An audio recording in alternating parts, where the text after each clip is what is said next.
In an effort to retain heritage, reduce waste, and overcome the challenge of finding sites in densely occupied urban areas, architects, engineers, and developers are breathing a new life into these existing structures and the communities around them.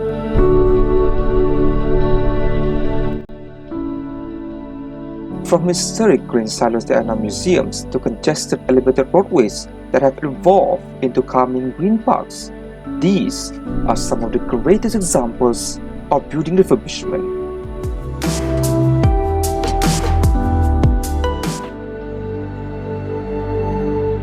In Cape Town, British designer Thomas Heatherwick has carved a gallery out of a historic green silo to create the largest art museum in Africa.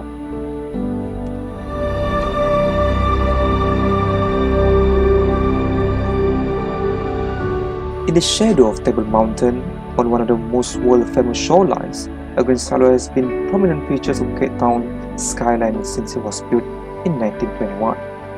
The tallest building in sub-Saharan Africa for over half a century, the green silo has now been creatively reinvented as a vast new art museum, the continent's first institution devoted to contemporary art. Named as the Museum of Contemporary Arts Africa of Mocha for short, this museum collects a lot of Puma CEO Hogan Z's personal collection across the continents. At the heart of this new facility is a spectacular cathedral-like atrium that has been carved out of the historic building's 42 original concrete silos.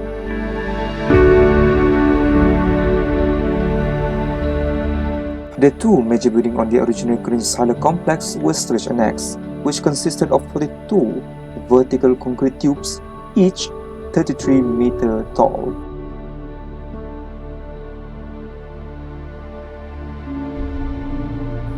Into these buildings, 6,000 square meters of gallery spaces, together with a rooftop sculpture garden, art conservation facility, bookshops, restaurants, and a luxury hotel. The museum was literally carved from the existing building, and the process saw a huge amount of deconstruction take place. In total, 73% of the original silo bins have been demolished, and 50% of the original green elevator building has been removed. White box gallery spaces have been inserted into much of the silo building and the lower 6 floors of the elevator tower, while a hotel occupies the upper floor.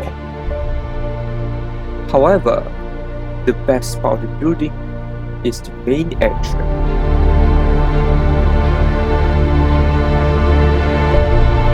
Having an overall of $40 million and for the not-for-profit institutional and cultural center, Heatherwick decided to focus on the interior, a standout interior design layout.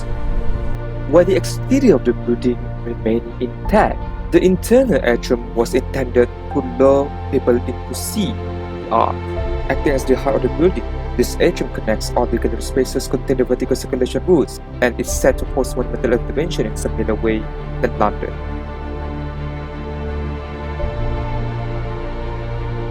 Curating this spectacular space was no easy task, and it is the result of almost 3 million man-hours of work. To cut the shape from the tubes, they first had to be reinforced, as the fragile 1920s concrete silos were just 180mm thick. A new sleeve of concrete about 250mm thick was cast inside each of the cylinder to reinforce the part of each cylinder that now remain. These sleeves were then used as a template for cutting away the old concrete.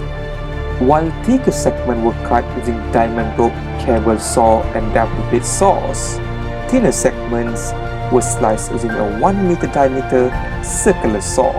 As these shapes are hard to visualize on site, a contractor relied on GPS and also laser technologies to make sure they have the right cuttings on the accurate locations. In total, a staggering 1 kilometer of concrete was cut during the deconstruction process to create the new atrium. Now complete, the atrium is the spectacular heart of the museum. that it is itself of centipedes of a $230 million new districts containing offices, shops, and apartments.